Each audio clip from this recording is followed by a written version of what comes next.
I've seen things you people wouldn't believe. Just what do you think you're doing, Dave? Why, you stuck-up, half-witted, scruffy-looking nerf herder. This means something. Janz! I am Locutus of Borg. I must not fear. And fear is the mind killer. Get away from her, you Nerd! Nerd! I'm Matt Kressel. And I'm David Mercurio Rivera. And this is Nerdcons. So, Dave, welcome. We are back. It's been too long, Matt. It's been too long. We had a little bit of a hiatus, but yes, we have a really great episode for you today. What did we do, Dave? Did we, we sat in the backyard and drank beer? No. This is an amazing episode. It's reminiscent of our very first episode, which is we trekked out to Readercon and interviewed, is it 9 or 10 different individuals about their Readercon experience, and we got some amazing stories, including we started our. It was actually our fourth episode, but that's okay. I don't remember. It was our fourth. It seemed fourth like it was. It was early on. Yeah, it was our most memorable one, probably. Yeah. But our first interview was the best one, I think, in terms of just the content and the surprises that we heard about stories dating back to the very first Readercons and some of the crazy activities that were taking place. And that was with Ellen Datlow. I think she gave us some great stories and also you're talking about this particular recording. Yes. Yeah. So we just started recording in the car on the drive up to Readercon, and once you get Ellen talking, she can talk forever. She's got amazing stories, as you will hear, and we interviewed a lot of different people, including people it was their first Readercon, and we also interviewed people who you will hear from. We don't want to spoil the surprise. They were the very first attendee to ever go to a Readercon, the first paying member, and they have gone to all of them except one. Well, they kind of half showed up, which you'll hear about. But it's great because, again, like we did previously, we really run the gamut from the veterans who've been there from the very first Readercon to the new attendees who this is their first Readercon experience. So it's just great hearing those variety of experiences. Yeah, it really was, and just all the different voices, and I think this episode is going to go a little bit longer. I haven't stitched them all together yet, but I think it's probably going to be definitely over an hour, probably maybe closer to 2, but I recommend sticking around for all the stories because there's a lot of really interesting surprises there, a lot of anecdotes and stories from people that I never knew. And David and I have been going to Readercon. I think we go almost every year. I think, Dave, we've been going 20 or 21 times. We may have missed one or two. I've missed a few, but yeah, that's a long time. So we heard, I knew some stories. I was there for some of them, and some of them I did not know. And as you will hear from folks this time around, and it was just interesting hearing the experiences of people. And overall, I think the general impression, as you will see, is that it's a very welcoming convention, very friendly, and just one of my favorites. So I couldn't agree more. So we should probably get started since it's such a long episode. It's such a long episode, but we'll be back at the end to summarize it, and we'll be back in a moment. So here's our first interview with Ellen Datlow. We are here on the road heading to Readercon. I'm here with Mercurio de Rivera and our special guest, Ellen Datlow, who she's so special. We're driving her up to Readercon. Absolutely. Yes. Yep. I'm driving, Ellen's sitting next to me, and we're on the road. Yes, on the road again. To Readercon. We're 3 hours and 8 minutes away. Supposedly.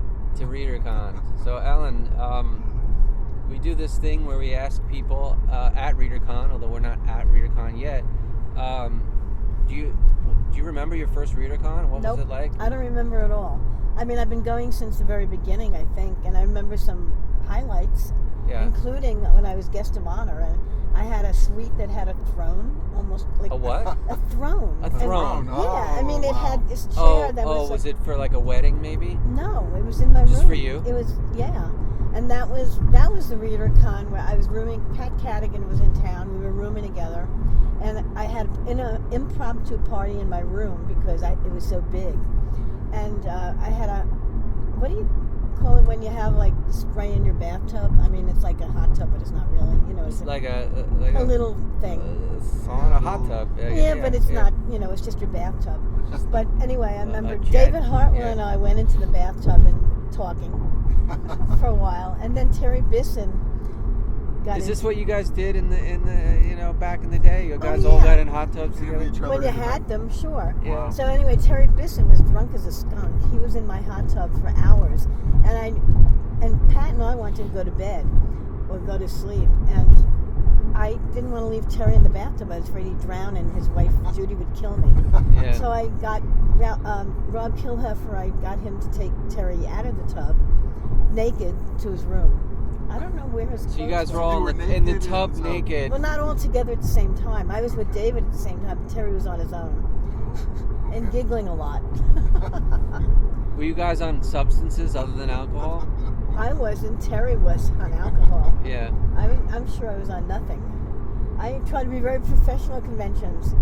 So you only go naked into hot tubs with people you know? Well, not always. Oh, I mean, usually. I mean, I've been to a hot tub with George R. Martin at his house, but also in the I don't know, in the desert or whatever. In the wilderness, there was a hot tub.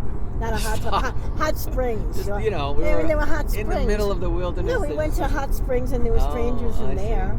Okay. So, it depends. Those were I was in the 70s, but it wasn't. It was like the 90s. It was the 90s? Probably. I mean, or the aughts? I have no idea. Okay. I mean, this is my misspent youth. I haven't seen hot tubs. Actually, that's not true. We saw one at Aresia. Oh, Not yeah. Aresia, Lunacon. In a room, you mean? No, it was a communal hot tub, and they had a panel in the hot tub. Shit, what I just do? Excuse me. I'm just turning. No, you can curse. I opened the window by censor accident. this. No, the Fred opened the door. Oh. Yeah. Ellen, do you remember your first, apart from Readercon, your first con? Yeah, the very first con I ever went to was a Star Trek convention in Manhattan, across from. Me too. In the hotel across from Penn Station. Me too. That was my first con too. What decade? Decades. Mine would have been. It would have been 1970. No, nine or something, mine or was 8. Probably 91. I don't. I think it was before I was at 91. Omni. I think it was before I went to Omni. So I don't know how I would have known about it. Maybe I was at Omni then. But anyway, it would have been. I mean, that wasn't a real science fiction convention. It was kind of Star Trek-y. But I don't know how I got to it. But the first, honest to God, science fiction convention was Lunacon in Hasbrook Heights, New Jersey. Yeah, that was before they moved. Where you had to walk across. I mean, I took a bus. I had to walk across some parking lot to get there. I met Shauna McCarthy there, Charles Platt, Janet, and Chris Morris. Mike Cassett. I have no idea what he was doing there because he was on the West Coast then. And I think Barry Walsberg. So that was the very first science fiction convention I went to. Were you working at Omni then, or where? No, I don't know. I'm trying to remember. I must have been. I must have just started there because I don't know what year it was. Yeah. But otherwise I wouldn't have known about it. Right. And then I went to there was a Apricon, which was in Columbia University for a few years. That was also, those must have been in the early 80s, very early 80s. Because I started at Omni. Omni started in 78, and I started working there like 79. Okay. So, approximately. So it would have been early 80s, probably. So I know you didn't go to Readercon last year because you were a guest of honor at Nikon, but do you usually go every year? I usually go to Readercon, which is why I usually don't go to Nikon, because they're usually 1 week apart. And this year I'm doing that, which I'm sure will kill me. Yeah. We'll see how it works out. Yeah. But I always go to Readercon. I might have missed it once another time for some reason. I was at it, maybe I don't remember why. But usually I go to Readercon. I love it. It's great because I see all my friends. Well, that's why, every convention to me is a floating party. Yeah. It's where I see my friends. And Readercon has always been, because David Hartwell created it. I mean, he created it to be That's more what reader, I thought. That's more what reader someone asked me that oriented. yesterday, and Yeah, I said, no, I think David did Hartwell. it. It was to make it more reader oriented. He's tried to do it in Texas, in Austin, I think, and it didn't work out. Maybe that was called Siricon, Serious Convention, I think, and that didn't work out. And I didn't go to that. That was 1 or 2 years, and then he moved it. Then he started Readercon in Massachusetts and Boston, and it's been great. You know, it's been very good most of the time. I mean, once in a while they get a little avid about certain things. Yeah, but, we had a couple incidents. Yeah, but no, it's a really fine convention, and it's small enough that you can hang out with people. Yeah. So I wanted to, you mentioned hot tubs. Do you have any other memories of great memories of Readercon or something that stands out in your mind? Sure, but are they good or bad memories? When It's Harlan okay. Ellison came and Greg Feely was afraid of him and went around with his child around his neck to protect him from Harlan, who was going to beat him up. Oh boy. Supposedly. And Bill Gibson That's was, a brave Bill person who Gibson puts was their there child between them yeah, and a fist. Yeah, Bill Gibson was there that year, I think, too. He was a surprise guest hanging out. Yeah. Those are the things I remember. I'm trying to remember any more highlights. Offhand, I'm blanking. All right. No, I know. And the Irish car bombs. What? Lucius Shepard got smashed with Liz Hand and Rob Kilheffer onIrish car bombs. His drink. Yeah. I think it was Guinness, and you throw You drop something a in it, something Kahlua bad in or it. something. Yeah. Maybe No? not Worse? Kahlua, maybe single malt. I don't know. It was. Yeah. But anyway, Rob got so drunk, he like his girlfriend, now wife, had to carry him home. He was really out of it, and Lucius just managed to digest He it just all. walked it off. Probably. Yeah. And Liz got drunk too. I know I didn't have any. Yeah. So those are the good times. Good times. Yeah. All right. Anything else you can think of, Matt? Let's see. Let's see. Oh yeah, the time someone had to be. There was a woman who was stalking me, and then Gene Wolfe, and Oh wow. she was trying to call Gene Wolfe, and they had to not let her calls in. So what did she want from you? I don't even remember. She just followed you around? Not physically. She tried calling me a few times on my phone, and How finally did she get your number? Like the room, you mean? the room, Oh, okay. the room, Oh, wow. and she wanted to connect. I think she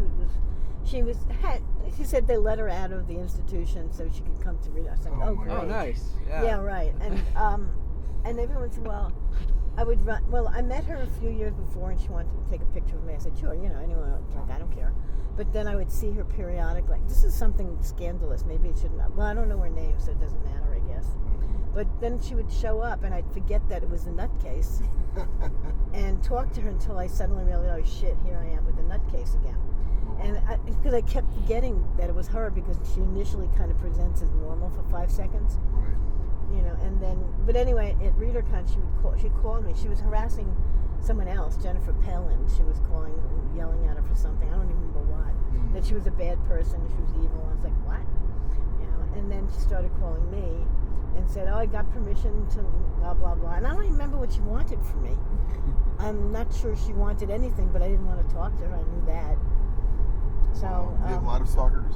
no, luckily no. Just for. No, no, just, there are people who are socially inept. Yeah. Then now we realize are on the spectrum, but at 20, 30 Yeah. years ago, we didn't know what they were. They just were weird and Well, when I first annoying. started hanging out with you at cons and whatnot, I do notice that you do get an entourage. She thought you were on the spectrum when you first. Yes, and she called the police because she thought I needed to go back to the asylum. No, I did notice you always have an entourage I of do? people. Well, you have people that hang around because you're fun to be around, and then sometimes you get other people that latch on that weren't part of the initial invitation. I realized how to deal with that. I mean, that's something you learn as a professional. Yeah. The longer you're in the field, the more some people want to talk to you, but they have nothing to talk about. Yeah. And those people started to stress me out. Uh-huh. I just found it, because I knew that they were going to come up to me and I would have to deal with them. So Right. when I finally made the decision, what I needed to do is pull a knife?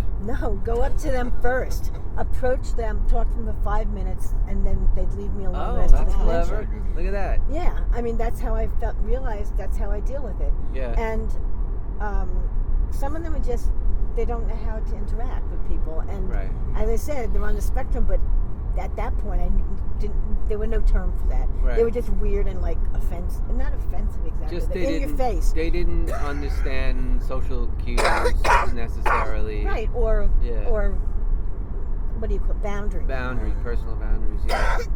Excuse me. And there have That's always okay. been people like that in the field and on the outskirts of the field. And I can make small talk if I get feedback, but I become paralyzed if someone if I try to talk to someone and they don't give me anything back, I'm paralyzed. I don't know what to say to them. Right.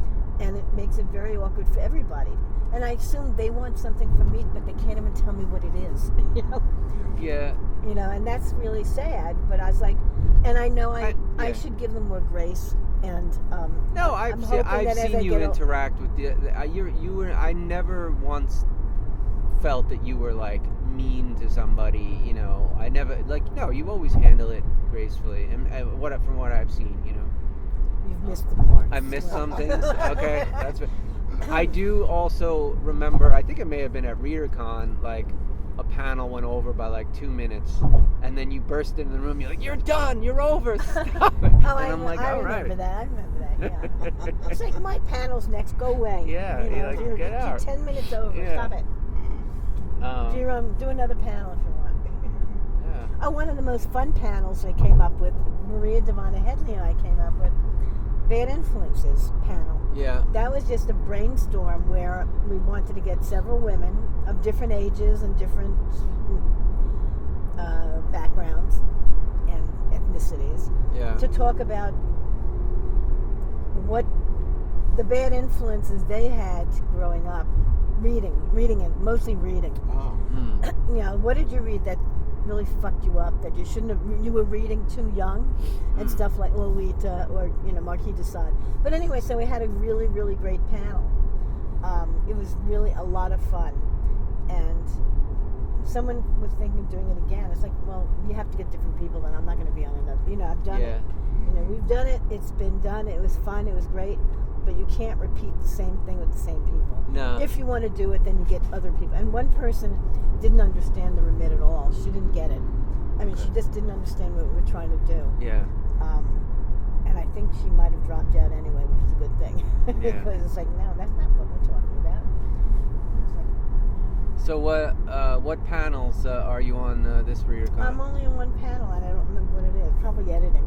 Okay. The fine art. I've been pushing the art of editing, so Uh-huh. people kind of get a feel for what actual hands-on editing is. Yeah. In short, I mean, I try to focus it on short stories, but you can't necessarily do that. Because editing short stories and editing novels are different. Editing anthologies that are reprint anthologies, editing original anthologies, that's different. So in a way, I try to get them to focus on one aspect of editing short fiction up to novellas or editing novels, because it's a whole different process, and you deal with publishers differently. Yeah. I mean, if you're a short story editor, you're working with a magazine or an anthology. With novels, you're working with your publisher, and that's a whole different. You could write a book on this. No, I couldn't. Yeah. It would be so fucking You could have boring. someone Who ghostwrite would edit it is the question. Yes. People who say, "Oh, your life's so interesting, you should write a book." I say, "No, it's really boring." I have all these stupid stories about people, but they're The anecdotes are fun, But they're not a book. They're fun to recount, but they're not something. You could have like one chapter be about editing, and then the next chapter a fun anecdote, and then go back, and then Well, alternate. who's it fun for? Me or the other person? Maybe not. Yeah, well, you could change the names to protect the innocent. Right. Yeah, I mean, then there are the people, I'm going back to misfits or people who don't have any social grace. When you go to a dinner, you have a bunch of people going to a dinner, and then suddenly someone latches on. Self-invites. Yeah. And it's like, we have a reservation for a certain amount. You can't come with us. Yeah. Yeah, I mean, that happened in Florida at least once, at ICFA, with this guy just latched on to us. It's like, no, you're not. He's not with us. You know, and that's rude. It may seem rude, but the guy was rude for like just imposing himself, assuming that he could just join us without asking. Right. Yeah. And there are errors, you know. I mean, you know, you have to be. I tried to be polite and gracious, but you know, you miss things and you screw up occasionally. Everyone does. Yeah. So Alan, I noticed that you've signed a contract to do 2 new best of the year anthologies. Yes. Every year I'm saying I'm never doing this again, and I actually was told my agent, I was saying I don't want to do this anymore. I'm so sick of it. And then my editor came back with the contract for 19 and 20. I said, well, I'll do at least maybe 20. I'll quit. All right. I'll see how I feel in 2 years. I can't stand it. I hate it so much by the end of. And every year there's more and more to read. Mm-hmm. Oh, is that Henkel the Knives? What is it? Henkel is a knife factory, but I don't know. I mean, it's a German knife, but it's probably not. Could be. Well, then what's Deloitte doing there? Or was that an ad separate? I don't know. We're looking at a building that's There's saying a big billboard on the building. It's Henkel Brands. Henkel So Brands, proud maybe they sponsors are. of soccer. They are. Why would a knives. knife company sponsor soccer? Well, maybe Henkel does more than knives now. Oh. Now, when okay. I was in Europe, when I was in Germany, I worked in Munich. I lived in Munich for like several months in 1971 to 2. And I worked in the Nitzo Brown camera factory. Now, Brown, of course, B-R-A-U-N, is famous for all kind of electronics now, but at the time they made cameras. Yeah, it's pronounced Brown. I always pronounce it Braun, but I guess well, Nitzo Brown. Yeah, Brown. Yeah, I mean, Nitzo Brown. And I worked in their factory doing different things. Yeah? Yeah. So you were like on the assembly line? I was on the assembly line for one day. I said, I don't like this. I'm not doing it again. Wow. The assembly line sucked.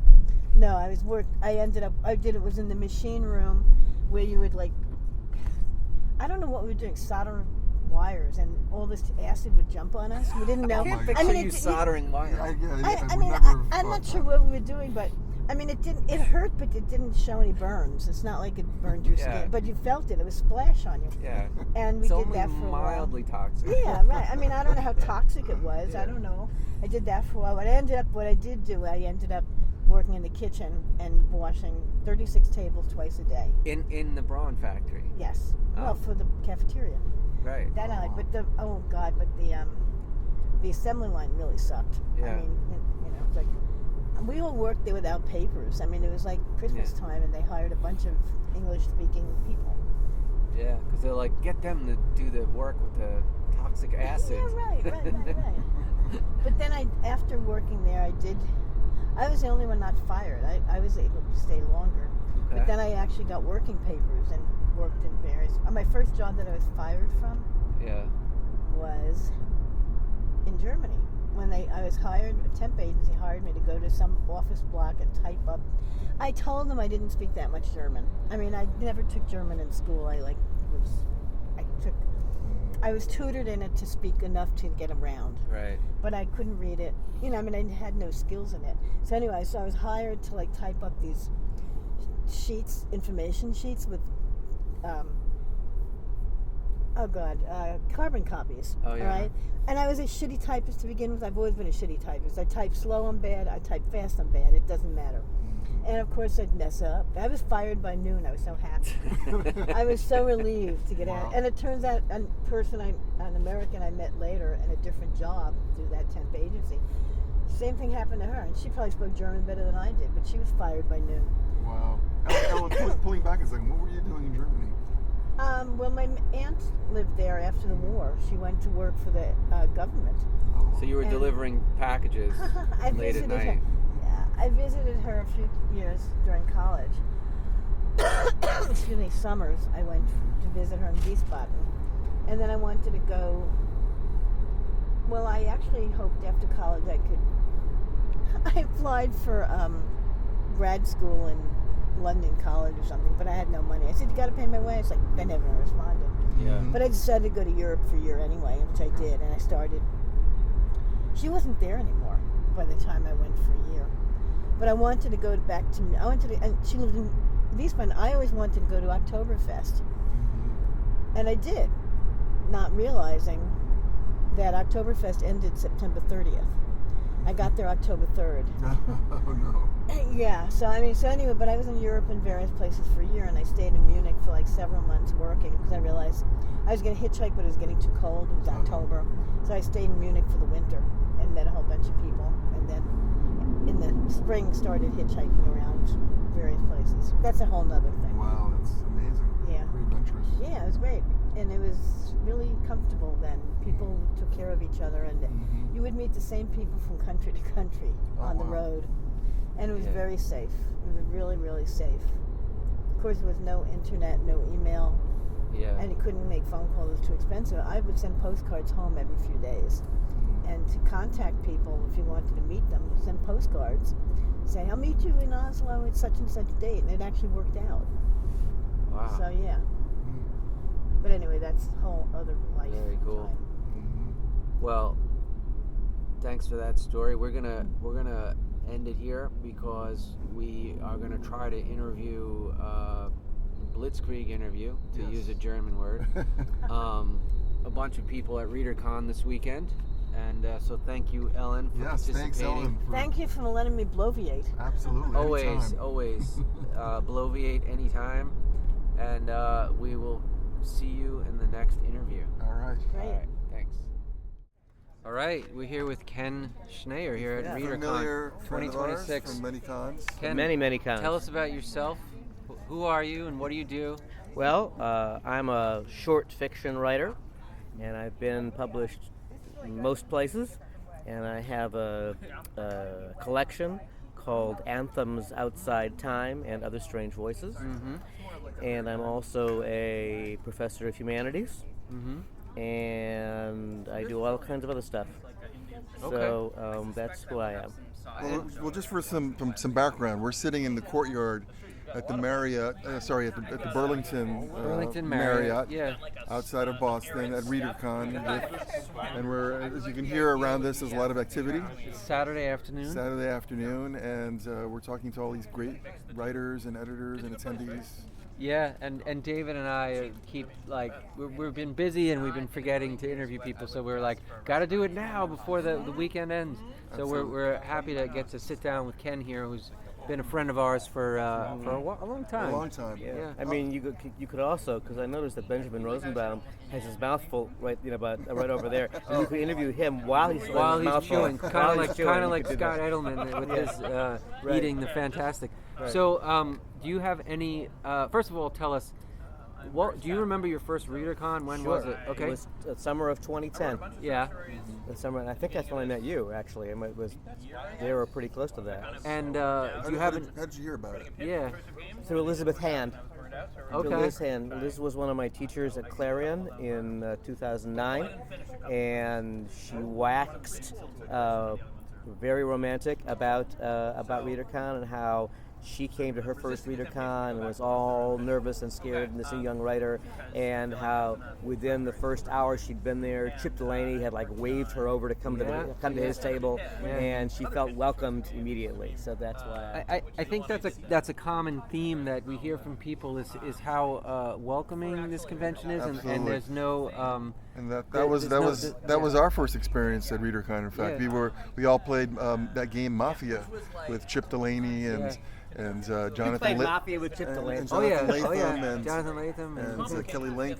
Ellen Kushner, James Patrick Kelly. I think Michael Cisco and Laird Barron. I don't know if that was the very first year, but it was one of those. It was like an all-star team of Mafia. Yeah. And do you have any salient memories of Readercon, either your first one or in the past, that you would like to share? Anything memorable that sticks out for you? I have this general impression of having to be, because I've been a panelist ever since I first started coming to Readercon, and I have this general impression of having to be really on my game at Readercon on panels in a way that I don't quite so much have to be on my game at other conventions, because the intellectual level is pretty demanding here, and you really can't fake it. You got to be ready for tough questions, and you got to be ready for people who know more than you do and will tell you. Yeah. I saw your panel on science fiction as metaphor, and I thought it was a really good panel. Everybody, as you said, everybody seemed on their game, and it was. And it stretched beyond that theme, just the science fiction in general and trends and so forth. And the next panel, which is like right after that one that I was on, that I moderated, was about science fiction and fantasy that covers long cycles of history. And on that one, everybody was on their game. That was like the ball bouncing back and forth the whole time. It was really pretty amazing. So do you recommend Readercon to young writers? Emphatically.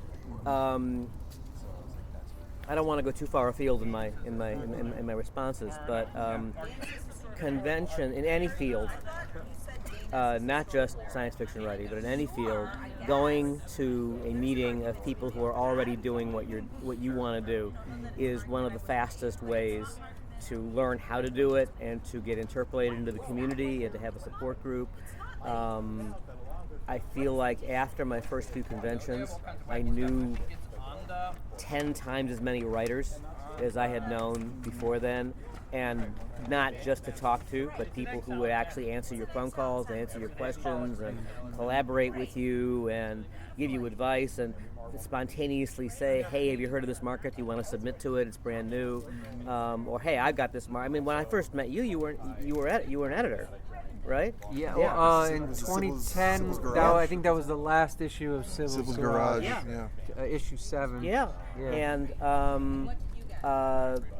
and obviously after that I knew you entirely as a writer. Yeah. But I just think that the different roles people have and your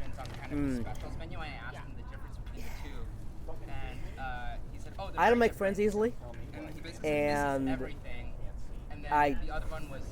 my generation of a community of friends stopped more or less at the end of graduate school, and then started again as soon as I started attending conventions, because I started making friends with other writers. That's great. Well, thanks, Ken. We really appreciate you taking the time to tell us about your Readercon experience. A great pleasure. Thank you. Thank you. All right, we're here with Kristin Janz at Readercon. We're sitting outside. Hi, Kristin. Hi, Matt. What about me? Don't forget. David. Dave. Forget Dave. Go sit over there. We don't need to talk to you. So tell us about yourself. Who are you?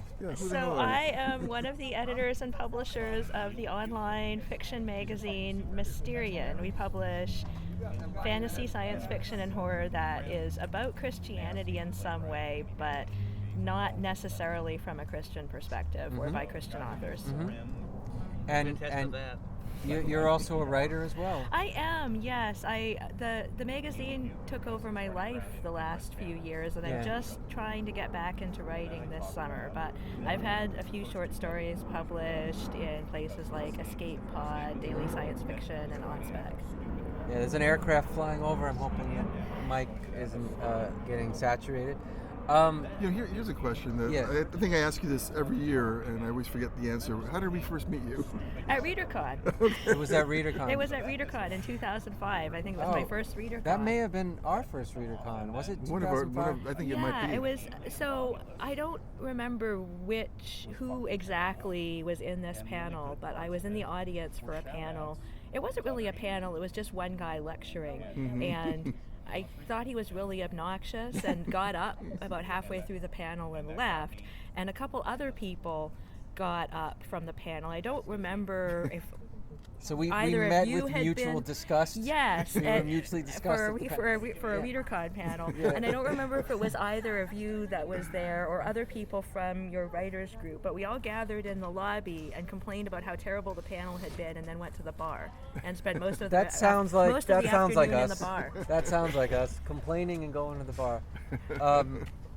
So you were also. But I don't want people to have a bad impression of Readercon because of that. Just forget it. Every con has a bad panel or two. Every con has it. Most of the panels are super fascinating.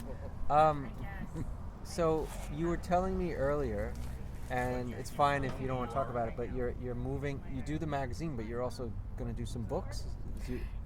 Yes, we are going to experiment with trying to attend more conventions as vendors, and in addition to our own anthologies, of which we have 3, to offer the books from authors that we've published who are interested in having us sell their books at conventions. Often conventions that they aren't going to be able to attend themselves, and often small press and independently published books.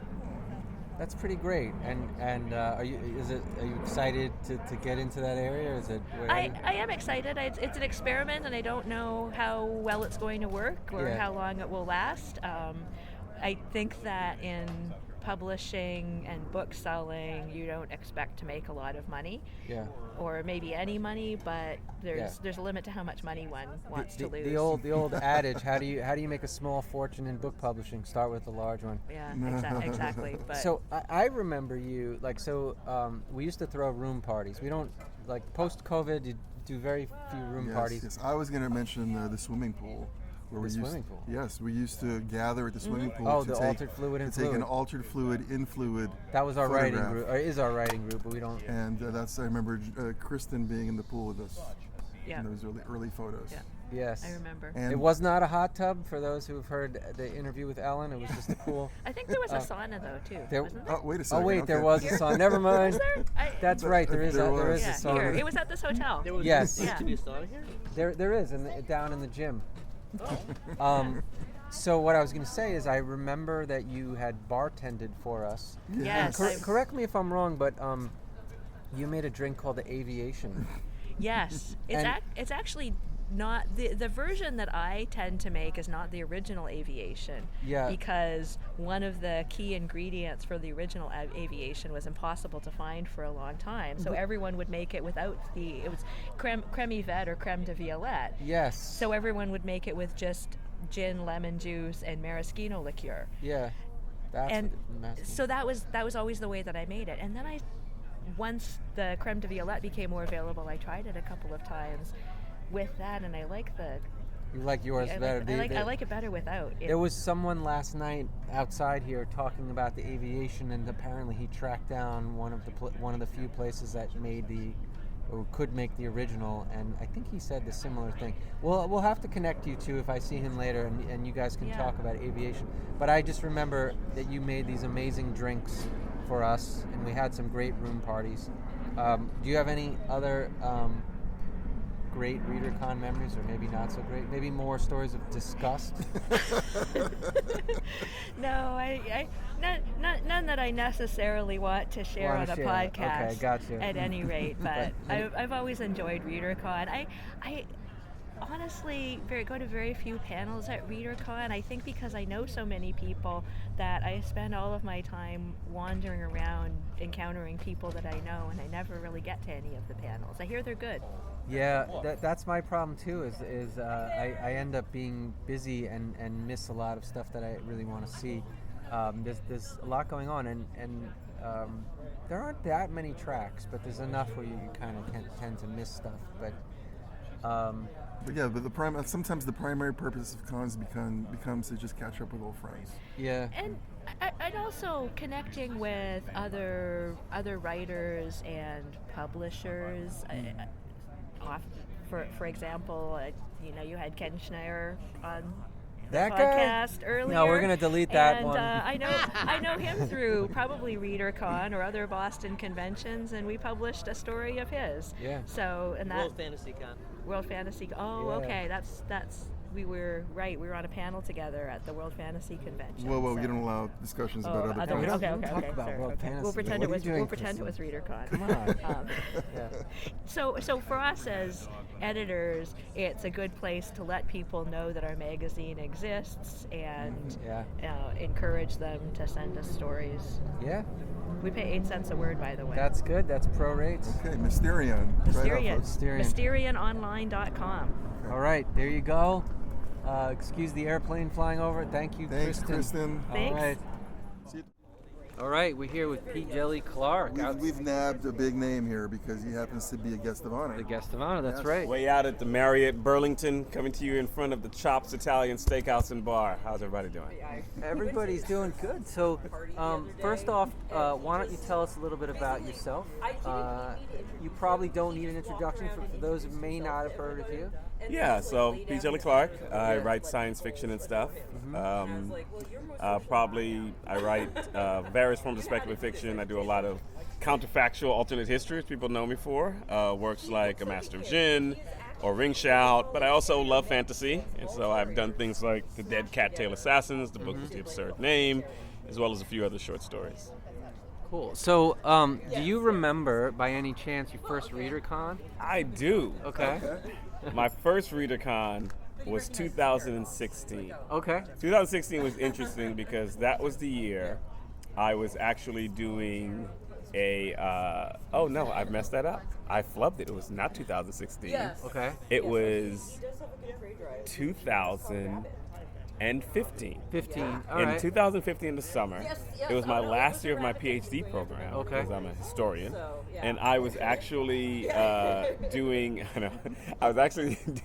a fellowship at this place called the Library Company of Philadelphia, and I was invited to Readercon, and they said, "Oh, you can come to this," and I was like, "Okay, I guess I'm going to Readercon." That time, I lived in D.C. Yeah. And so, but I was in Philadelphia for the summer during this fellowship. Yeah. So I remember getting on a bus, Yep. coming all the way here, trying to find Burlington. Right? Going to South Station, getting the train, and oh, I'm in the wrong one. I think I accidentally went to the Quincy one. And so then I found my way here. Oh, you went to the other hotel? Yeah. Okay. And so I found my way here, and it was really interesting that first year. Daniel Jose Older was here. Yeah. And people were mistaking us. Really? I don't know if they thought he was black or that I was a Cuban, right? I don't know what it was. Okay. They were mistaking us. Yeah. But it was an interesting time because I don't go to cons. I think it was one of my first cons. Yeah. And it wasn't a dress-up con. No. And I was like, everybody else here is really dressed up. Casual, They're just books and stuff. Yeah. And at the time, I think the most I had were like maybe one or two short stories in indie or small press publications. Yeah. And so I was surprised that I came here and they put me on panels. And I was, panels with like Tim Power. And I was like, what am I doing on here with Catherine Valente? I don't have a book out. Like, what am I doing up here? But it was really great because people treated me as like, yeah, I want to hear what you have to say anyway.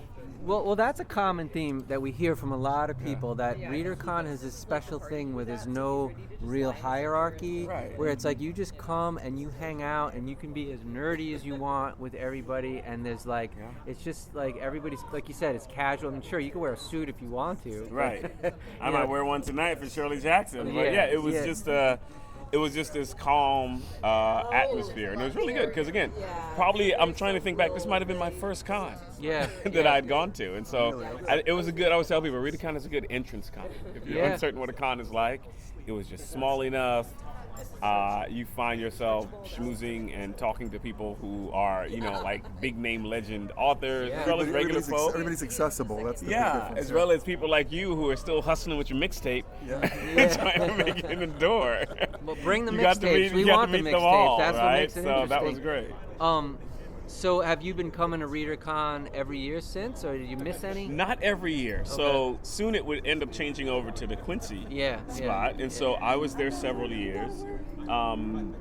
Then several things happened. COVID happened. Yeah. Which, cut off my accessibility to it. And then also, I did get published, and suddenly there were all these other conferences, sometime in Spain, places like that, who wanted me around the same time. And so I would be like, I'd love to come to Readercon. I'm not trying to be a prima donna, but it's Spain. Spain, It's Vélez Spain or Readercon. Quincy's I'm really gonna go beautiful this time of year. Beautiful. Really. And I live in Hartford now, so it's actually a lot easier to get here. Yeah. But I'm going to Spain. So that actually happened like 2 or 3 times. Okay. Like it was either Spain or somewhere else that I would end up missing Readercon because it was just around the same time. Yeah. But I finally came back last year. Yeah, I remember. Yeah, last year I came back, and now I'm here again. So, this is your third Readercon based on that count, right? Does that sound right? No, I've had more. Oh, I had sporadically before COVID. Gotcha. I probably did about 2 or 3. Okay. Now, of those... Because I had moved to Hartford by 2016, so I think it was just get on the bus and head up here, yeah. So do you have any, like, salient memories? Anything that stands out from your Readercon experience? Nothing dramatic. No? Oh, come on. I'm sure you do. You could share. No, you don't have to. Yeah, I mean, going to meet the pros when it was different, when it was like the stickers. The stickers. Oh, yeah, when you have those kind of things. I kind of miss the free form of that a little bit. Yeah, now it's speed dating, which is what's happening. A little bit different. So going to that, meeting writers here, like Cadwell Turnbull, just happening to see him. Yeah. And then he's going to blow up with all these books later. So it was great meeting several writers here who were kind of like in my boat of just up and coming. Yeah. Meeting more established people. Hang out that first one with Daniel Jose Older, like after the during the dance party, we just hung out in the back and we talked for like an hour or two. just shooting the breeze, just talking back and forth. And so it's always been, I've always enjoyed it, not just for the panels, which are fun to be on, fun to listen to, but as well the ability to just sit around and talk. I think that's like one of my favorite parts of the con is like just hanging out with people, schmoozing, catching up. Doing a lot of interviews. Interviewed with Locust, with Arlie Song at one. Really? Did of course my man Scott Edelman went out there and had a meal. And then you're slumming it with us. Now you guys. There really is no hierarchy. This proves it. Yeah. Oh man. So what do you got coming out that we can look for? Let's see. I am still deep in middle grade world, where I am late, like over a year late. That's a big guy. That's a big one, yeah. Lufthansa, if I'm correct, or something like that. Yeah, there's a huge plane flying over right now. So I am working on I have it right now on my laptop. So I was sitting in the panels. Nothing like sitting in panels and listening and working. Like, Yeah, that works. That works. Writing the third book in my middle grade fantasy novel, the mini series novel. I recently had a time travel story come out with Amazon Stories. Oh wow! Where I got to write alongside, Now was that JJA, John Joseph Adams, who edited that? Yes, and I had John Scalzi and others are in there, and I was wrong. So I had the nicest. I have a story in there, and then I have a recent story that just came out this week in Uncanny. Right. Okay. Called Learning the Loom, a short fantasy story about a weapon of a god that falls to Earth and becomes mortal. Yeah. Very cool. Well, thank you, Fenderson, P. Djèlí, Clark. We're really happy to have you on our little podcast. Hey, thank you. Congrats on all the success. It's been awesome seeing everything. Hey, thanks, guys. Yeah, thank you. All right, thanks. All right, so we moved into the backyard or the back porch of Readercon because we were getting blasted in the sun. So we are here with Andrew Dana Hudson. Andrew Dana Hudson and Shar C.Y. Ballard, who it is their first Readercon. So first off, tell us a little bit about yourselves. I'm Andrew Dana Hudson. I'm a speculative fiction author, most recently of the novel Absence by Soho Press that came out just back in May. Oh, nice. So I'm here as a kind of like beginning the second book tour leg sort of vibe, and getting back on the horse of being a writer in the world after doing a lot of that earlier in the summer and then taking a break. We moved away from airplanes and now we have helicopters. They know where I'm at now. Yeah. And so before we move on, tell us a little bit about your book. Yeah, so Absence is a cosmic mystery set in rural Kansas in a world that is experiencing an epidemic of human vanishing. People just go pop and they're gone, and nobody knows where they go or why this is happening or when it's going to happen to you. It's one by one. And so the story explores this world and also revolves around a couple of investigators sent from the Bureau of Depopulation Affairs to this small Kansas town where a woman has shown up who claims to have popped, which is what they call it, and returned from. And so she's got all the secrets of the cosmos, but is she for real? Is she a fraud? That's what they got to figure out. That's cool. I really like that premise. Yeah. That's amazing. And what about you? Yeah, I'm a speculative fiction author and essayist. You can find a little bit of both, usually at Arizona State University's Center for Science and the Imagination. I do some writing of both kinds there. And mostly right now I work on a newsletter / longer genre essay project about speculative mystery fiction, cosmic mysteries, as Andrew discussed. And you can find that at Cosmic Mystery Club. Yeah. CosmicMystery.club. Club. Okay, I didn't know that was a domain suffix. I kind of like that. I also have a .club. I have a newsletter called SolarShades.club, which is much more generalist, but I've touched on a lot of like sustainability, solar punk kind of issues over the years. I need to introduce you to Michael DeLuca. Do you know him? I do. Okay. Yes. Oh, all right. So the worlds have already connected. Yes, I met him at AWP after submitting to Reckoning a whole bunch over the years. That's right, because we were talking earlier about that. So you're both from Phoenix, and this is your first Readercon. It's a long way away. It's a long way. Yeah, everyone's saying that.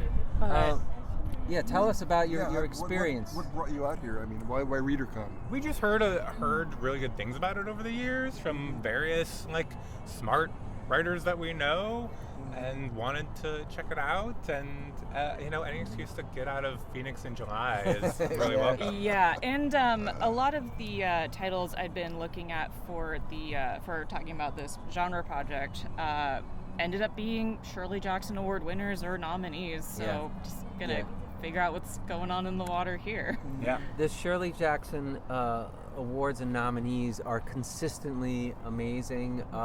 If you're just looking for something really great to read, just anything from the list, you just pick it and be like, wow, that was surprisingly good. And often, they find stuff that is not necessarily mass marketed. It's like a little bit more obscure and just really cool stuff. So how are you enjoying the con so far? Yeah. I saw you both at a number of readings that I was at. So how's that? That is the part that we have found that as far as structured, the structured part of the convention, we have really enjoyed just spending some time with authors' work and hearing it in their own voice. There's nothing like sitting down and hearing somebody you've never heard of before read something that blows you away. Yeah. Exactly. Yeah. No, that has absolutely happened over the last 3-6 hours, and not something that I feel like you get at other cons. I feel like at other cons I've been to, the sort of author reading portion is kind of like a small piece, and only for like kind of bigger names. And here it seems like it's such a part of the culture to just encounter the work, and that's really beautiful. Yeah. If you notice that the dealer's room is not even a dealer's room, it's just the booksellers. They just have books. Like a lot of other cons will have like jewelry and art and swords. Here's just books. Just books. Yeah. It's nice not to be tempted by swords, just this. And there are those crazy brawls they have at Readercon, so it's good that we don't have weapons here. Yeah, unarmed combat is how it's done here. So any favorite things so far with the con? Anything that stands out is I mean, does it sound so cheesy just to say that the stuff that's closest to this, just sitting down and chatting with people, is the best part? In fact, everybody that's where everybody goes. Everybody who we've interviewed, this is the second year we've done this kind of thing, and the first time was 2 years ago, and the general theme was that was the best part of Readercon, is the sitting outside, the schmoozing, the talking, the hanging out with people. But I think that's usually always the best part of most cons. Yeah. But it feels like people know that it's here. Like that's Yeah. No one is stressing out about like how much content they're consuming, right? They're willing to give you the time and aren't rushing off to panels and things all the time. Yeah. Which is nice. And have you fanned out or fan personed towards anyone in particular that you're like, oh my God, that's the author that I love?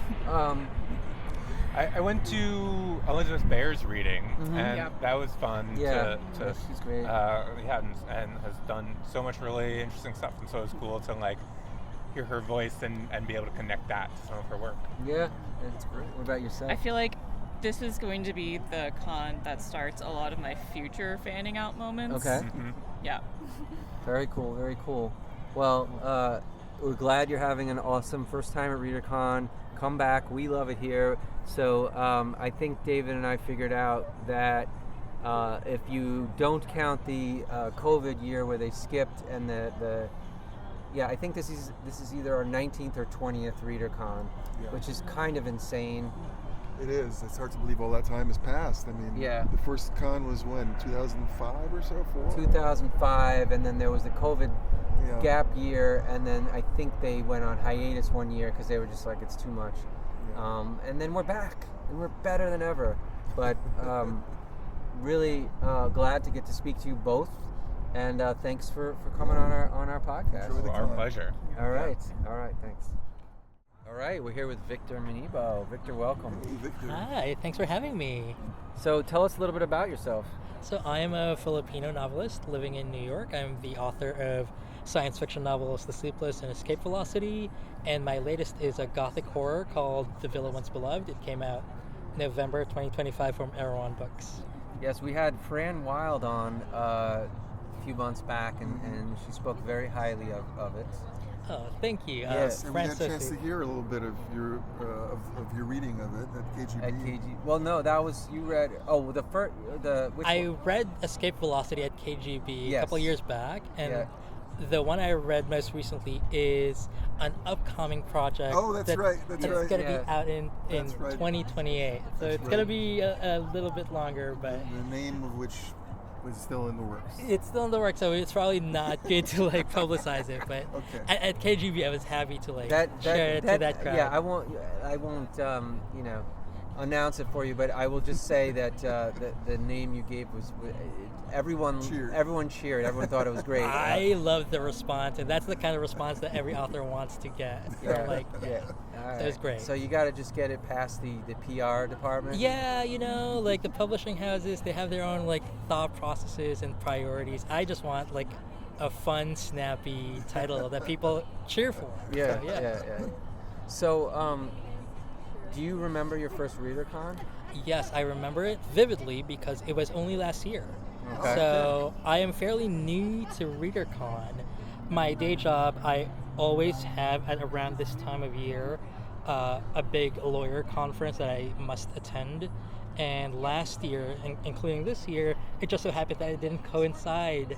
And so I was so happy because I've heard so much about Readercon. All my writer friends, ever since I kind of started getting into the industry and attending cons, were like, you must go to Readercon, it's the best. And coming from New York, it's fairly close. I really didn't have excuse except for day job conflicts.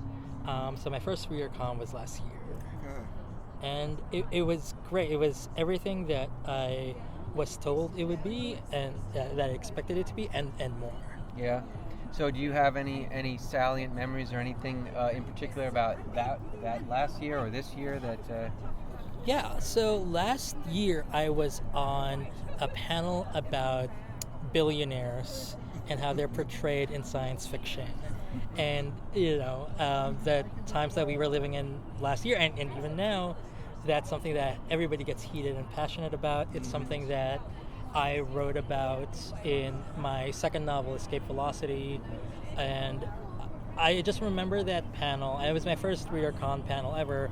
Just remember that panel being, number one, insightful, and number two, just free-flowing. It felt like a conversation, a debate that was higher level than other kind of panels that I've probably been on, not to criticize other cons. Yeah. But the conversations I've had at that panel and panels in Readercon in general have just always felt like they were a 104 class instead of a 101 class, if that makes sense. Yeah. No, absolutely. Readercon has a reputation for its intellectual panels, for bringing that kind of firepower, so to speak. So. Yeah. And that panel that I was talking about, the moderator actually had assigned reading for the panelists in advance. Uh-oh. And I'm a type A person. I like homework. So I love this because then I get to read this kind of new work and kind of connect that to my own work and talk about it with people, and we all show up to the panel with kind of like a similar baseline of something to talk about and bounce ideas off of. So that was great. And that's not something that I generally really experience with other panels at other cons, for example. Yeah, I mean, I agree with you there. I think that the depth of the knowledge of the panels and the panelists are always super fascinating here. And I remember my first the first panel I ever attended at Readercon was about the origin of language. Oh wow! Yeah, it was super intellectual, and I just remember sitting there and thinking, "Wow, this is incredible." Wait, was that the one that Kristin walked out on? What could it have been? I don't know. I mean, if I you don't thought it think was so. incredible, I don't then, think so. okay. I thought it was really interesting. Okay, but no, it's always been a great con for that, and then also the hanging out, right? The hanging out part. Do you have any great memories or anything that you want to talk about it specifically? Or? Yeah, I mean, hanging out at Readercon is great because it is a kind of more manageable con in terms of the number of people. I feel like I get to spend meaningful face time with everyone I want to, and I don't feel pulled in like 10 million different directions and feel like I am missing out, or feel like, oh, I'm only spending 3 minutes with this person who I want to spend 30 minutes with, and we only brush the surface of like, what have you been up to? Okay, great. And you're missing out on the exchange of ideas and tips and just like camaraderie that only happens when you get to really spend a little bit longer with someone. Yeah. So it's not a small con by any means, but it is a con that for me is just like in that Goldilocks zone of just right size with just the right kind of people and enough activity and enough like programming where you can socialize and attend programming if you want to. So, do you think you'll be back next year? What do you?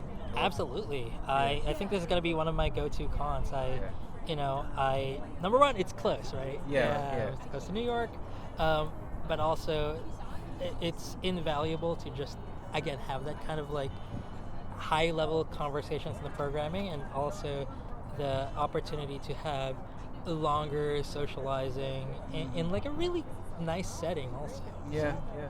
So if our listeners want to find your work, where can they find it? The quickest and easiest way is at victormanibo.com. That's my website, and my handle on all social media is just at victormanibo. I'm on Blue Sky, Instagram, TikTok, Substack formerly, but you can see my old posts there. All right. Well, thank you so much, Victor. Thank you so much, Victor. Yeah, thanks for having me. All right, we're here with JoAnn Cox. Welcome. Thank you. JoAnn, I've known you for a while. I'm not sure when we first met, but for those who don't know who you are and all the great things you do, can you tell us about yourself? Sure. I am one of the founders with Brett Cox, no relation, Sarah Langen, John Langen, also no relation, and Paul Tremblay. Yeah. We don't know. Yeah. We don't know. So I'm one of the founders of the Shirley Jackson Awards with them, and I currently serve as the administrator. So one of the things about the Shirley Jackson Awards, and I've been singing the praises of the awards for years, but forgive me if I'm repeating myself on this podcast, but I've said this to people this weekend and in the past, is like, you want something good to read, you can pick any of the nominees, anything, and just be like, pick it out, and like, that's amazing. So, I mean, I think the awards are just so great, and the selection is so great, and you do such a great job with it. Does it get a lot of attention outside of Readercon? Do you hear people talking about the Shirley Jackson Awards, or? I'm glad you asked that. Yeah. We started the awards, and we've had a lot of support from the community, and Readercon's been our home since the very beginning. Our first award ceremony was in 2008, and I think when we first started, there was a lot of excitement about it. And what I've noticed over time is that more and more people have said, I have heard of the Shirley Jackson Awards, and this is at various bookstores or at other festivals. Some people have said, like, it is my reading list, like when it comes out, it becomes my reading list. And then over time, I've also learned from other people that they'll come up to me and say, like, let me show you my Shirley Jackson tattoo. And I would go, well, that was not a thing 20 years ago.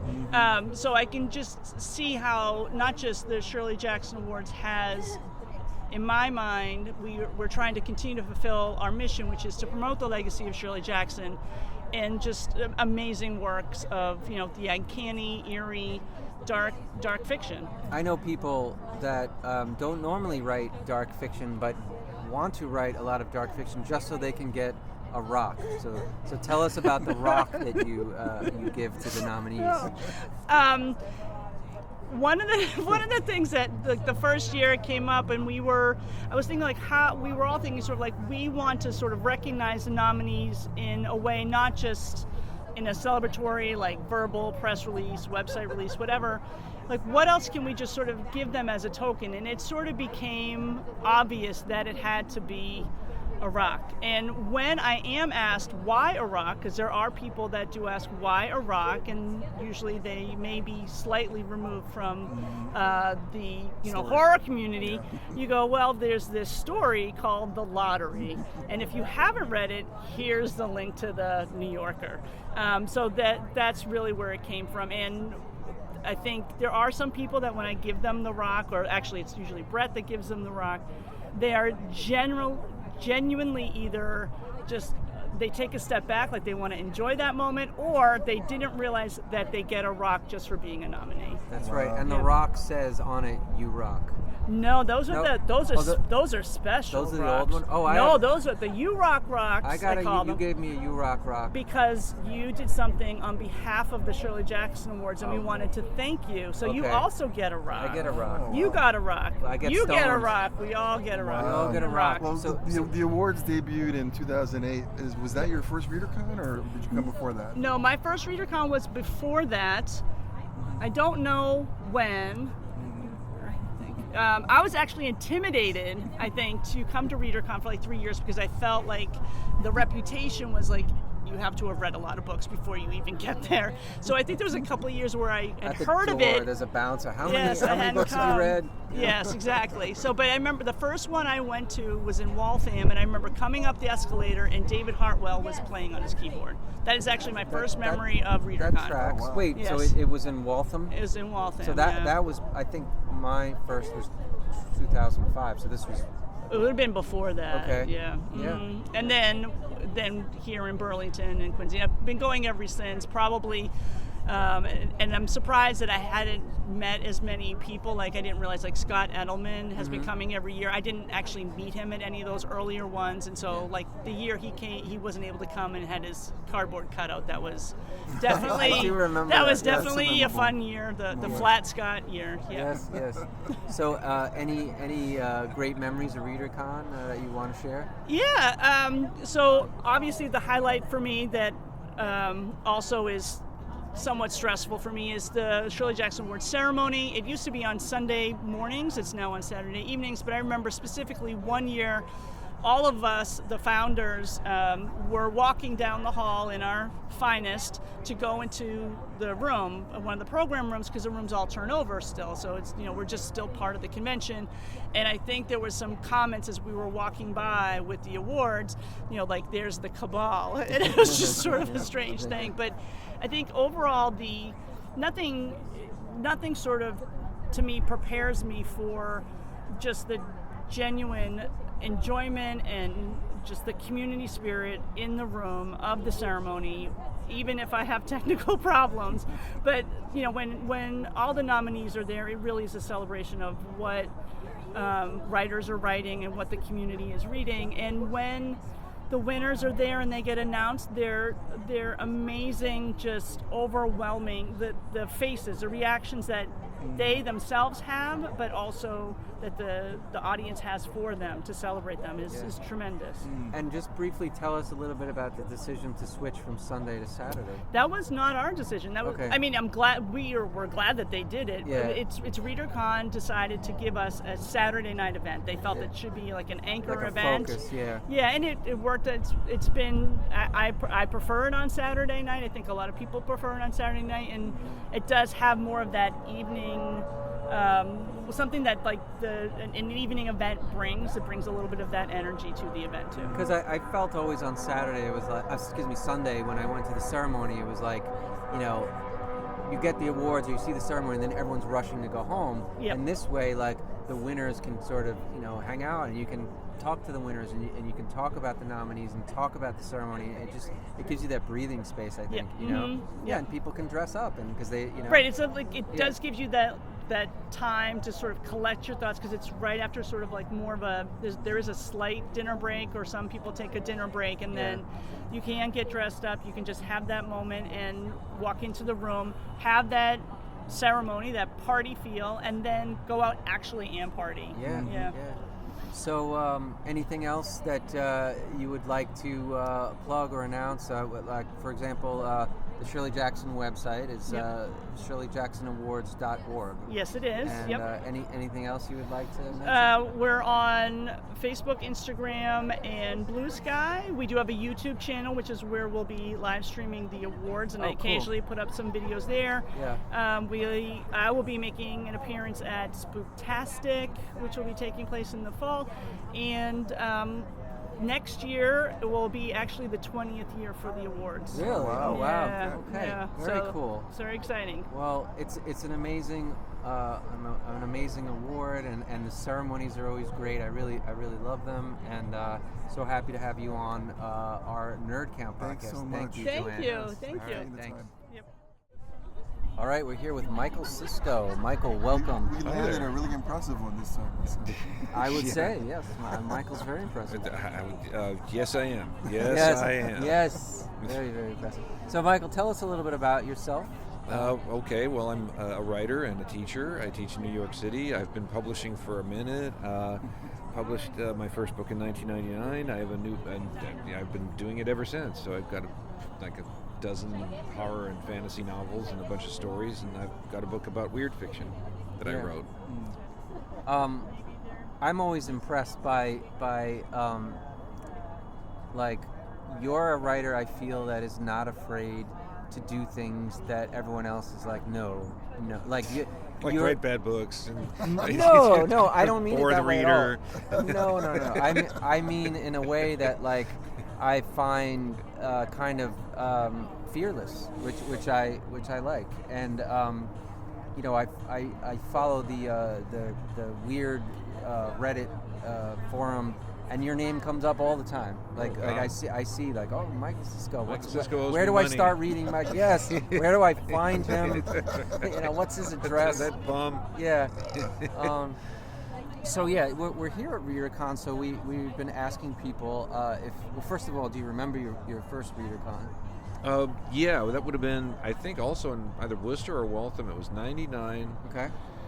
It was right before my first novel came out. It was imminent, and I came up with Jeff and Ann Vandermeer because Ann had a press at that time called Buzz City Press, and I was the second book that they did, and I had never done a con before. It was my first con, and mainly I just remember going around with them and stuff and hanging out, and but it really,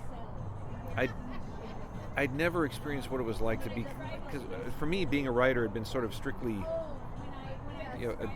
imaginary at that point. Yeah, the idea, I mean, I knew I wrote, but I couldn't tell people, oh, I'm a writer, because they would demand to know what I'd published, and I'd say, and but like, it was.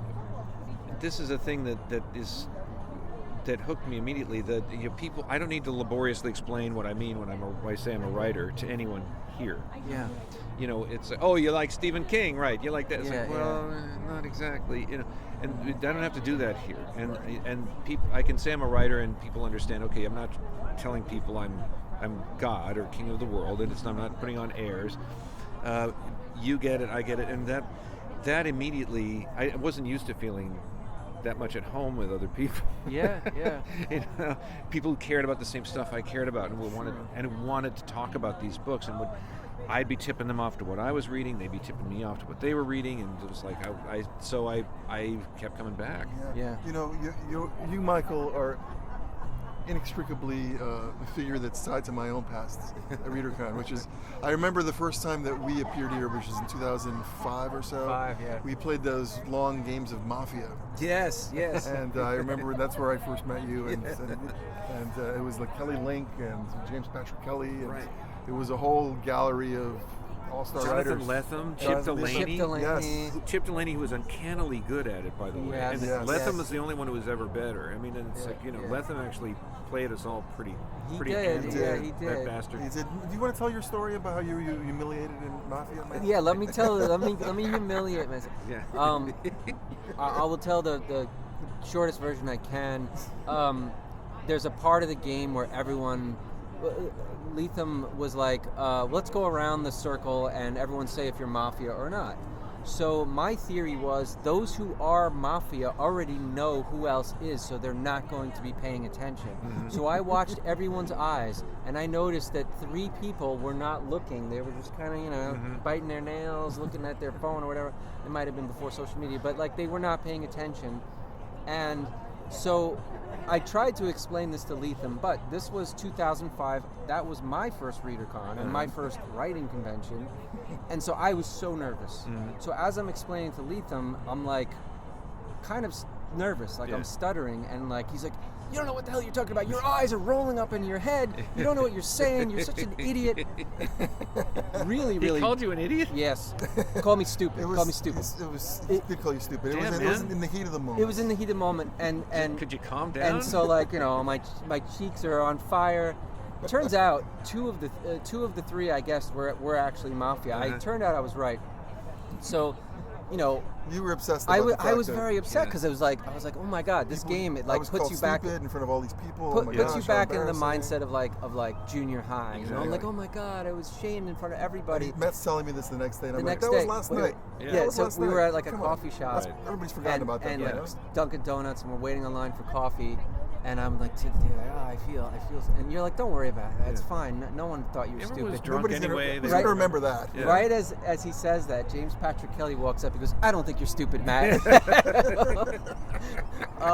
So yeah, that was my first Readercon experience. So anyway, back to you. We're not here to talk about my humiliation. Well, I'm happy to keep going. If you want to humiliate yourself some more. Yes, let's go. I got other humiliating. I will say one thing. I did play Mafia once, and then Mafia always wins. But one time the Village won, and the Village ended up being me and Paul Tremblay. So don't play Paul Tremblay in Mafia because he's uncannily good. He is uncannily good at Mafia. Yes. And the famous throwing of chair. He was in the final 3 one year that we played, and he was very upset. He knocked over a chair, and he just kicked it with his foot and it fell over. It evolved into he threw chairs at people, threw it at the wall. Yeah, like a straight up Stone Cold Steve Austin story. That's right. Like slammed it over someone's head, and there was blood. He just knocked Chip Delaney right through a window. It's like, man, he takes that serious. Don't play with him. The funny thing is, I met Paul here at a Readercon, and I remember there was like about 30 seconds when I was more well known than Paul Tremblay was.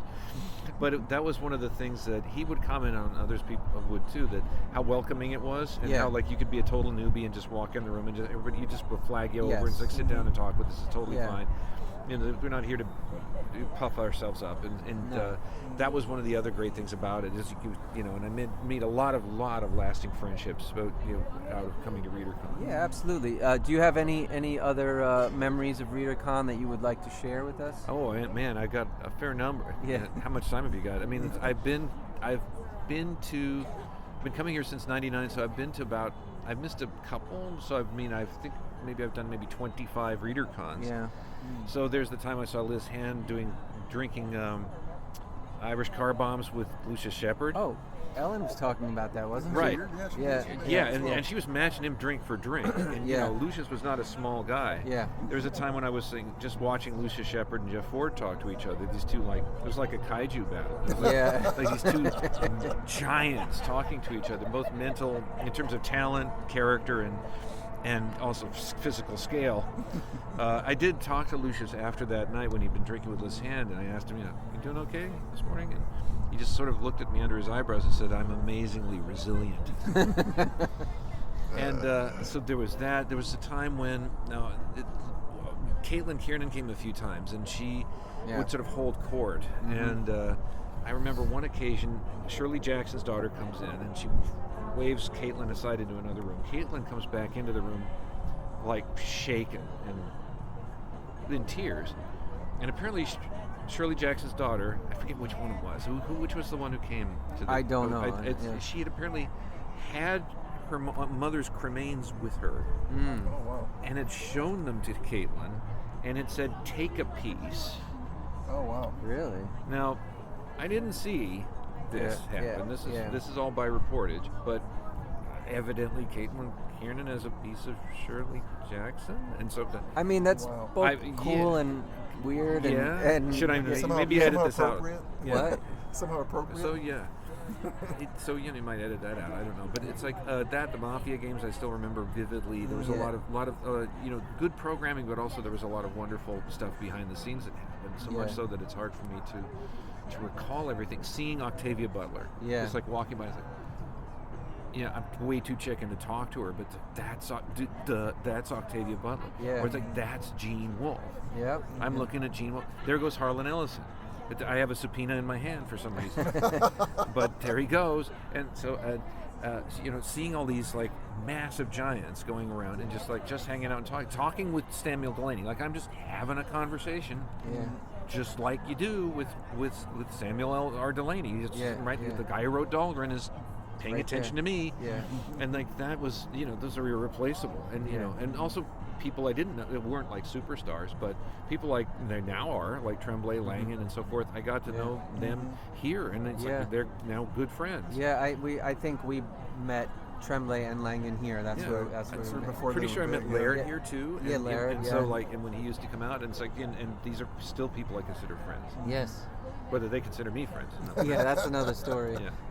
The restraining order hasn't gone through yet. I can't talk about it until Yeah. So, Michael, where can we find more of your work, and if people want to find you online or wherever? I'm on Blue Sky. I'm on Instagram. I'm posting like little stupid reels there. I mean, brilliant reels there. And I have a fairly recent book from Clash that's actually in stores, which is something that I pinch myself about, but they got it in stores. Then I also have... What's the name? You didn't say the name of the book. Oh, Black Brain. Black Brain, yeah. Spelled Very good book. B-R-A-N-E. Like membrane. Yeah, and I have got something new coming out on from Tor that just got sold. So I mean, I've got a couple of things there already. So stuff is happening there as well. So yeah, that's what I'm up to. Very cool, very cool. Well, thank you. Thanks so much for spending time with us. You're very welcome. Thanks for hanging out with us, Michael. My pleasure. All right, here we are with Scott Edelman, and Scott is a very special guest for reasons I will get into in a minute. But first, Scott, can you? Before we get started, let's have the setting for our audience, which is let's start the setting. The setting is it's after midnight. It is after midnight. On Friday night. And David is very night. drunk. Saturday night. He's threatened a few people. We'd had to pull him aside. Well, these things happen at these cons. Yeah. And you have a glass of sangria. Is that bourbon or whiskey? It's bourbon. I can't tell. It's bourbon. It's bourbon. So now your listeners know what gifts to send you. If they want to curry favors, send them bottles of bourbon. Exactly. So we were just like, we can interview anybody. No, actually, Scott, we pulled Scott aside because Scott told me a story earlier, and I'm like, oh my God, we absolutely have to have you. We would have you on anytime regardless, but when you told me this story, it fits our theme for Readercon. So before we get into that... The story I told you yesterday, now that we're 10 minutes after midnight, and I told you the story 10 minutes before midnight. We're going to split hairs. I've completely forgotten the story by now. We're going to split hairs. That was yesterday. Do I still remember that story? Yeah. Well, you can... It's all faded away. I'll fill it in for you if you forget the parts. All right, first tell us about yourself. Who are you, and how should people know you? My name is Scott Edelman. If you've ever been to a science fiction convention on the East Coast, you probably bumped into me, and I probably forced you to eat a donut. I've been going to conventions since I was... Didn't force anyone to eat a donut. Yeah, no one gets forced to eat a donut. Correct, yes. Yeah. And I went to my first convention when I was 15 years old. And so I have a lifer in the convention world, and since then I've sold 135 short stories and published half a dozen collections. Started my writing career at Marvel Comics, working in the Marvel bullpen. The thing I wrote the most was a year and a half or 2 years of Captain Marvel, back when Captain Marvel was a guy.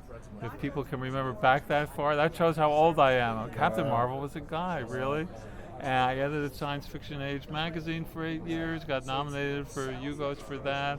And what people might know me for the most at the moment, I am a current 2026 Hugo Award finalist for my podcast, which is called Eating the Fantastic, where I interview guests over a meal. And if you were so inclined, you can hear one of the co-hosts of this podcast, Matthew Kressel, eat barbecue chicken together during a Nebula show, because you eavesdrop on the meal to learn more about the eating and table manners of my guests. So you asked me before that, you're like, well, we could go to, A, B, or C, and then in my head I'm like, barbecue sounds delicious, not thinking it through at how like messy barbecue would be, and like you're asking me all these questions that I have like grease all over my face and barbecue sauce. But it's meant to distract. The conceit of my podcast is people get very nervous sometimes being interviewed, and they say, I'm being performative, every word must be perfect, and I'm an actor.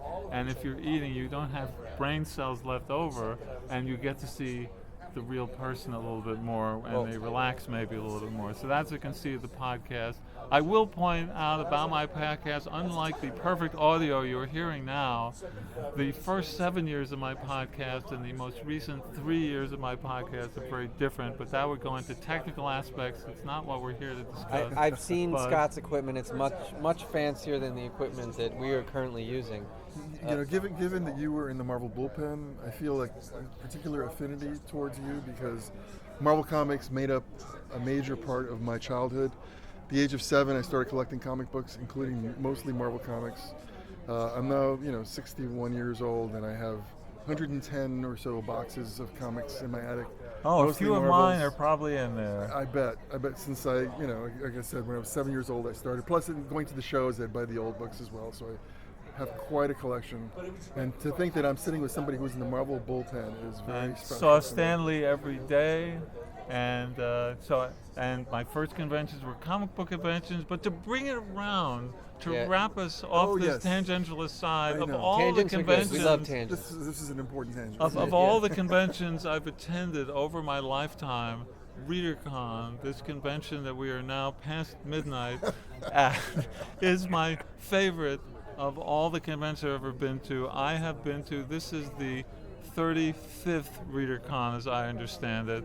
I have been to 34 and a half Readercons, and if you may wonder how a person was at a half, but so I was there at the first one. I was the first civilian to send in a check, and the first member, so the first person, not a committee member, to join So you the are convention. Technically the first attendee of Readercon ever. Yes.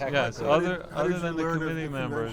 There was, and maybe still is, I don't know, I don't live in Boston anymore, a science fiction bookshop in Cambridge, and there was a flyer there in the freebie section, and I saw, something called Readercon, and I mailed in my check to that, and so therefore I was the first member. I donated 500 copies of a semi-prozine that I put out called Last Wave to the convention to have in their packets, in the membership packets. So I remember going to one of the co-chairs' homes and stuffing envelopes with excess copies of it to help support it, and I have been to every convention since, and if anyone is so inclined, I kept a daily diary for a long time, and back when I was not staying up past midnight all the time. This is the theme, we're talking about how late it is, to make up for the incoherency of this conversation. But for the 20th anniversary, I went back through all my journals, read every Readercon weekend from the first, and chose one anecdote from each of the first 20 years, and I annotated it, and it was published in the program book to say this is what the first 20 years were like. So it's a wonderful convention, a wonderful event, and one of the great things about Readercon, it has changed and grown, and it has not stagnated. Some conventions try to force it to be what it was at the beginning. It is not the same convention in, what year is this? 26. It's not the same convention in 2026 as it was in 1987, and that is a good thing. That we have grown and changed and embraced different ways of looking at things. So some people don't like change, so you don't see everybody here who was here at the beginning. But I think that's one of the wonderful things about the convention. But you were explaining the year that you were only the half half. here. Would you like to know about the half? It's a good story. It's a good so story. Please tell it. Yeah. Well, I worked for the Sci-Fi Channel. That's one of my other jobs. I spent 13 and a half years at the Sci-Fi Channel, and one of my duties was to cover San Diego Comic-Con every year. So I would go there, and we would put up 25 or 30 articles a day about all the new reveals about the upcoming movies. And they're both July events, Readercon. The Readercon did not start in July, but eventually it came to be a July event. And for a while you would have San Diego the second weekend of July and Readercon the third weekend. And then it would be Readercon the second weekend and San Diego the third. And they were always either 1 week or 2 weeks apart. And then one year, boom, they were the same weekend. And I could not, and my job was to go to San Diego, and I couldn't tell my boss, I would rather go to a small literary convention. And I'm taking the week off to do one of the major things I was supposed to do. And I knew I'd be miserable because I'd be sitting there reading all my writers' articles and writing headlines and spending most of the time not even enjoying the convention because I had to be in my room or in the hotel restaurant editing things. So I had a life-size stand-up of myself made, sent it to writer. Cardboard.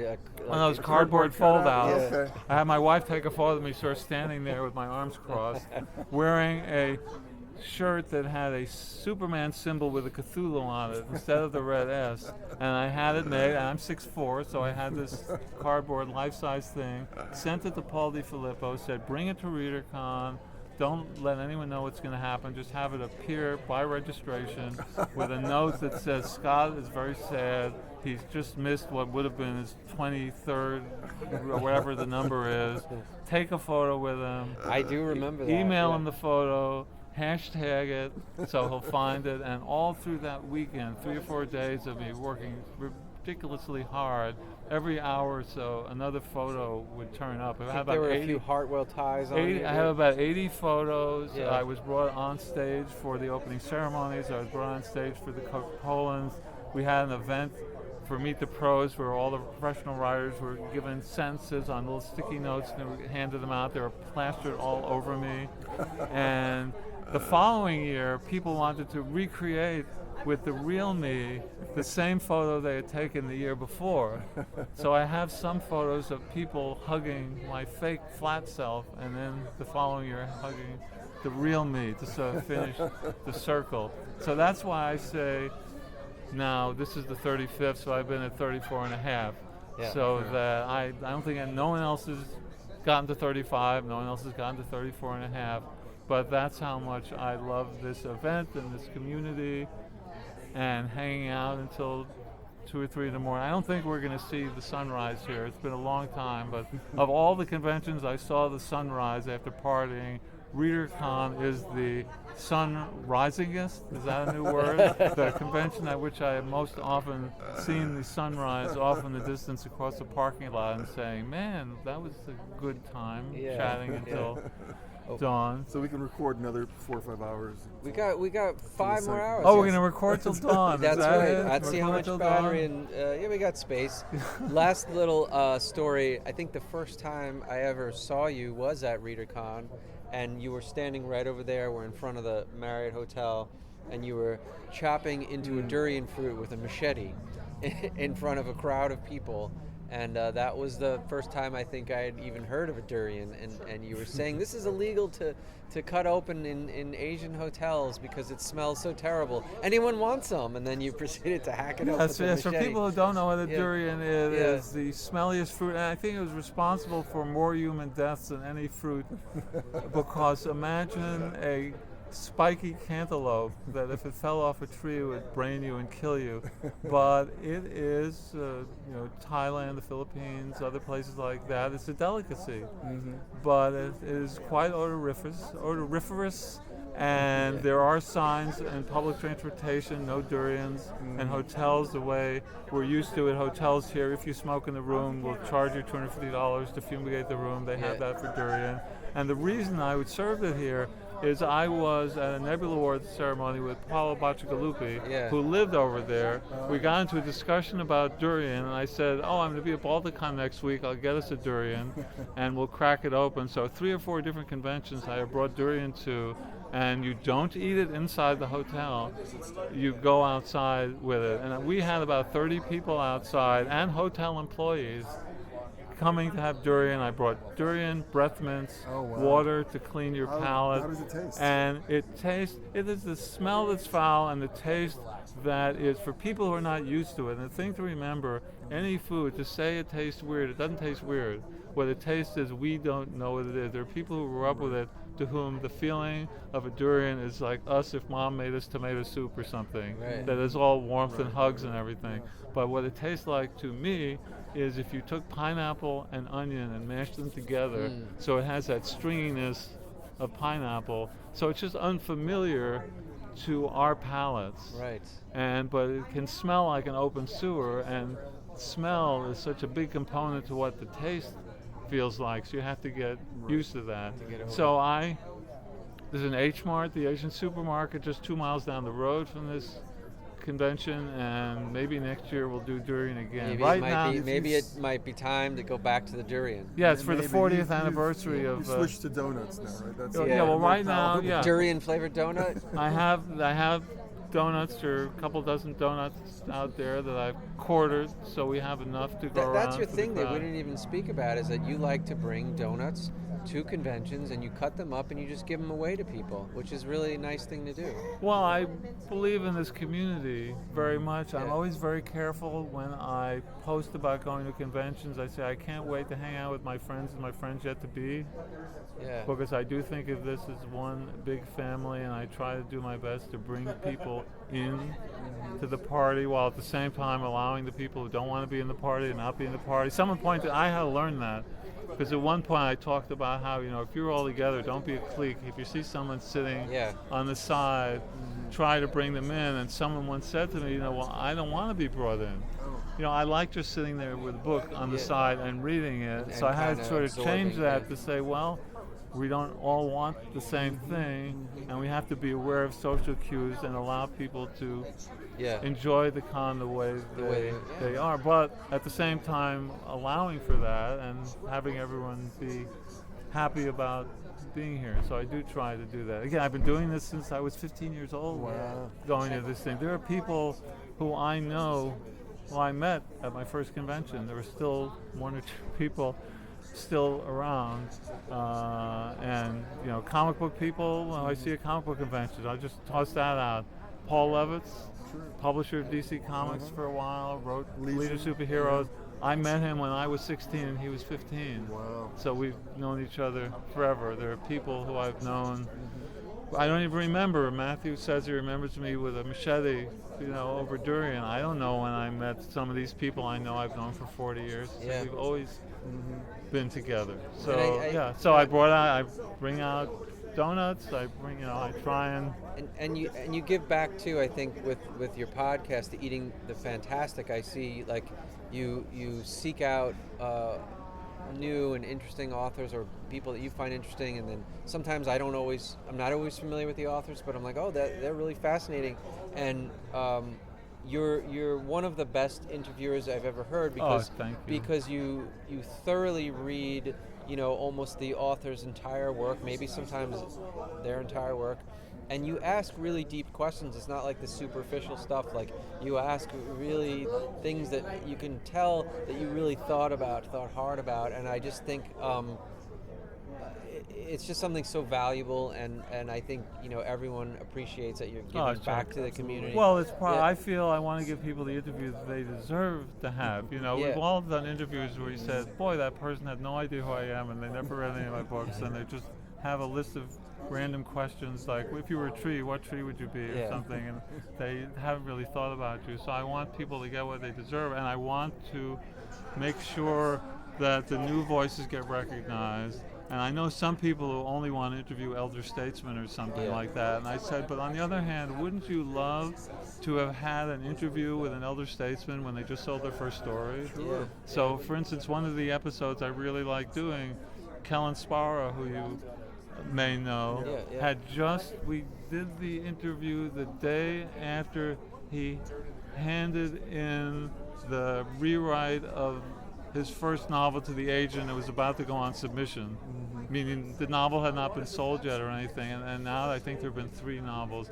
since then. And isn't that a valuable thing, to talk to someone with the excitement of just getting started and they made the first, and I do the mix. I mean, obviously I did William F. Nolan at age 89, and I did some people after they've just sold a handful of stories and got their first nomination. And I try to, it's almost like picking a racehorse too, because you say, well, who's going to be around for a while? So it's great when I say, oh, well, there's the ballot for the Hugo or Nebula, and 12 of them have been previous guests. Like, I chose someone who is doing well and writing well. And anyway, I do think of it as a calling, as a giving back to the field, to pull people of all, races, genders, sexual orientations, persuasions, length of time in the field, country of art, et cetera, to make sure I've got the multiplicity of the field demonstrated. And Readercon does that very well. To bring it back to Readercon. Bring it back. I think that's what Readercon does very well as well. So I'm grateful.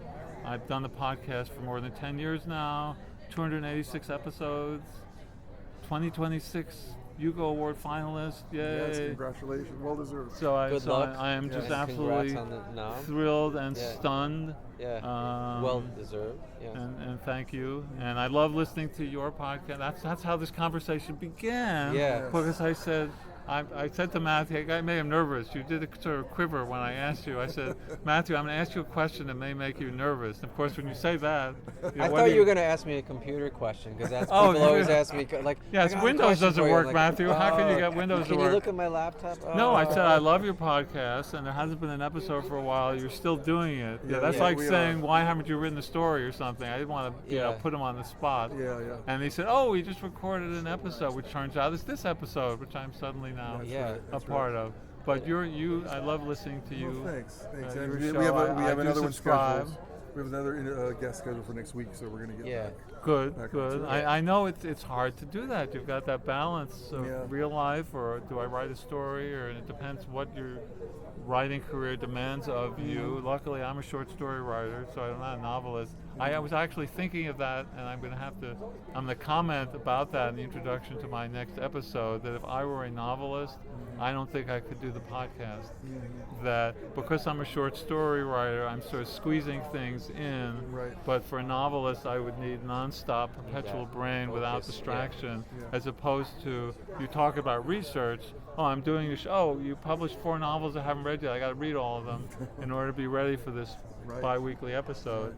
I can do that with short story brain. I don't think I can do that with novel brain, because to give people what they deserve. And speaking of what we deserve, what do they say? If we all got what we deserve, the world would not be a very good place. Luckily there's grace instead. Grace and donuts, thanks to you. Grace and donuts. That would be the name of my donut shop if I opened a donut Grace shop. and donuts. Grace and donuts. Well, thank you so much for appearing on the show. Anytime. I would be glad to talk to you at any length about anything. At some point, we should have you on for a full-length episode, because I know you have lots of stories that I'm sure we would like to hear. Brief you on all your Marvel stories. Yes. Well, whenever you want to make that happen, just let me know. Okay. Will do. Thank you. Thank you. See you tomorrow. No, yesterday. Okay. No, the day after tomorrow. See you in the next Readercon. See you in the future. Because the future is where we're going to spend the rest of our lives. Oh, wait.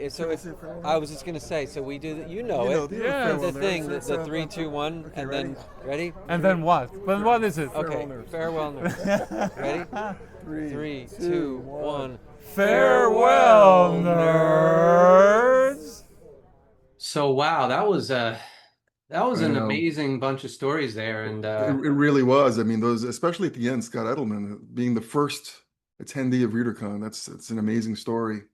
And, Although Matt, I just realized something. We said our farewell nerds with Scott. We already said it was Scott, but listen, we have to keep up with tradition and say it at the end. But before we go, we should say that we're going to have Scott Edelman on a future podcast, and also Leanna Renee Heber, who should be on our very next episode. So definitely stick around for that one. And then until then, all we have to say is farewell, nerds. Next time. You've been listening to the Nerd Count Podcast. That's our show. But if you want more shows, check us out at nerdcountpodcast.com or your favorite podcasting site. See you next time. Get those nerds!